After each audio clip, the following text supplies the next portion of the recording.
forget Weather Call, 778-6000.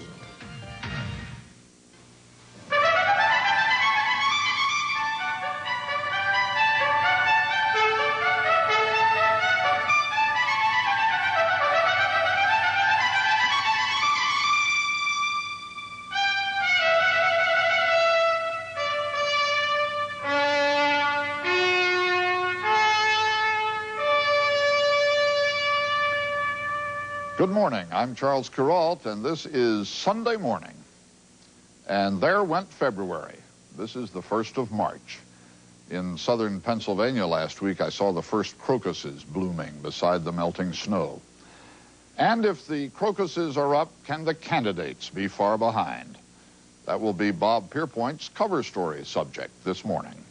The number one item on the agenda for conservatives is to elect a Republican Congress in 1988. And with that, I'll leave you. In case you hadn't heard, the 1988 presidential campaign is already underway, and Pat Robertson is one of the unannounced campaigners. Pat Robertson is an evangelist, a businessman, a television commentator, and a Republican. Later on Sunday morning, we'll travel the campaign trail and take a closer look at a man who could become our next president. The mission of Mr. Robertson in a few minutes.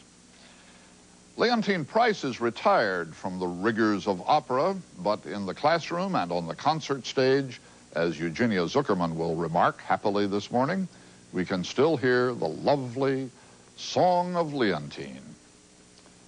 Street Scenes is a real-life drama reported by Lem Tucker. If I ever get out, they find a body, they're going to take my leg off. why do I feel so ashamed? It just doesn't seem right to call this scene behind me a rehearsal, because those are the words, the real words of homeless people. And many of the performers saying those words are those homeless people. They are voices from the streets, and we'll hear more from them later on Sunday morning. Ron Powers on the life and art of Andy Warhol, who died last week. Bruce Morton on where the president and the presidency go from here. Reagan's out, Baker's in. Will it make any difference? Yesterday, Mikhail Gorbachev said, all right, let's get rid of all the nuclear missiles we have aimed at each other in Europe. Let's do it right away within the next 5 years and without making it part of a broader arms agreement. Well, that's a wonderful idea, isn't it? We'll ask Tom Fenton. He's in London, where not everybody thinks it's such a wonderful idea. That's one of the headlines for the 1st of March, Gorbachev's proposal. Here are some of the others. Secretary of State George Shultz is in China today, the beginning of a 5-day visit. The Secretary of State is expected to discuss Chinese arms sales to Iran, which the Chinese haven't admitted are happening.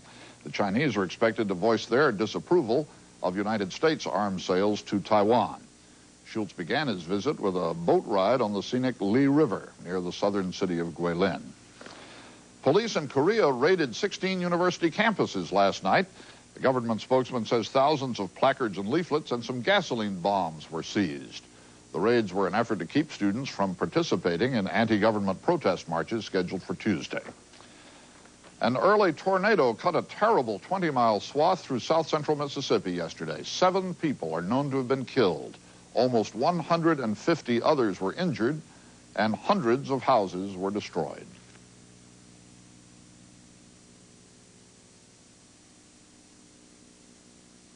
Everything's going to be just fine. In our country, physical illness gets the most advanced medical treatment there is. Yet a disease more widespread than cancer, lung, and heart disease combined goes virtually untreated. Why don't you just get up and pull yourself together? Come on, snap out. Everybody gets depressed. The disease is mental illness.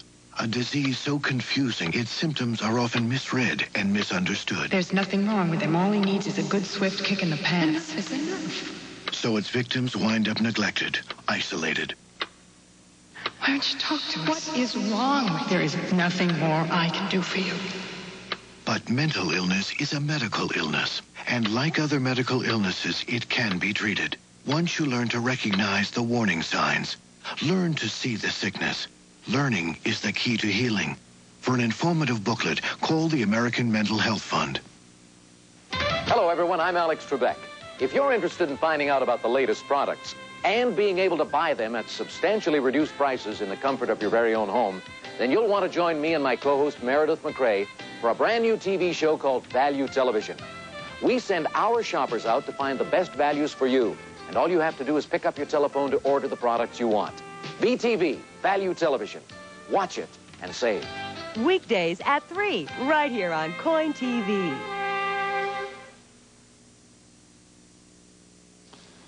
Last week, the long-awaited Tower Commission report was made public.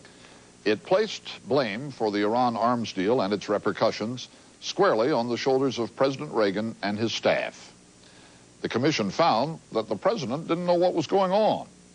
Former Senator John Tower was the chairman. Because the president clearly didn't understand the nature of this operation, who was involved, and what was happening. The report said Chief of Staff Donald Regan bears primary responsibility for the chaos. More than almost any chief of staff of recent memory, he asserted personal control over the White House staff and sought to extend this control to the National Security Advisor. Secrecy, the report said, became an obsession of the National Security Council. Well, every time that you are over-concerned about secrecy, you tend to abandon process. And the result is that in this case, control of the operation slipped into the hands of Lieutenant Colonel North and the people that he assembled to pursue it. There should have been bells ringing, lights flashing, and so on, so that there was no question, not to try to steer him or anything, but no question what the consequences of his pursuing this policy was. In the end, the report found Lieutenant Colonel Oliver North and John Poindexter and Donald Regan failed to respect the checks and balances of a democracy. And President Reagan failed by not making sure that they did. I pledge to the American people today that I will do whatever is necessary to enact the proper reforms and to meet the challenges ahead. One of the first things the president did was to appoint former Tennessee Senator Howard Baker to be his new chief of staff. But in this case, the president asked me to accept the most sensitive position in his personal entourage and to be his chief of staff and to organize the White House on his behalf. And I didn't see I could turn that down, so... Howard Baker is probably my best friend. He's the right man for the right job at the right time in the right place. It will certainly improve relations between the White House and Congress, Democrats and Republicans here on Capitol Hill, and I trust it will lead to a well-managed White House. Donald Regan turned in a terse one-sentence letter of resignation, and he drove his own car to the White House the next day to start cleaning out his desk. A special French court sentenced George Ibrahim Abdullah to life in prison for his part in the murder of an Israeli and an American diplomat. That raised fears in France of more terrorism from Abdullah's friends. The United States Supreme Court ruled that judges in Alabama can order employers to use racial quotas to counter long-term discrimination.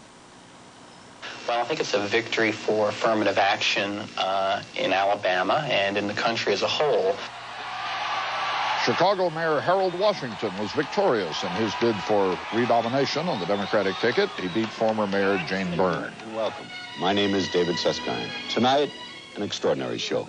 Right now, the name of... David Susskind died, host to faith healers. Wow. Was this going to change? And to nuns. And to world leaders. Yes, sir. I have never seen my mother's furniture to this day. And to Jewish sons on his long-running TV talk show. Because on every piece of furniture and on the lamps is a sheet to keep the dust. Okay. Right, to keep dust off the furniture. But what really is criminal... James Coco died. He was an actor who gave the country much laughter.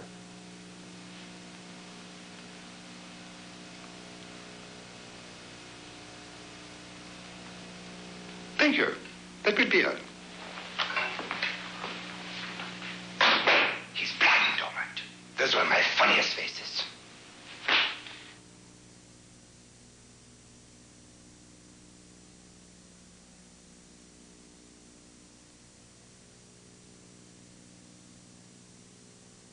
This portion of Sunday Morning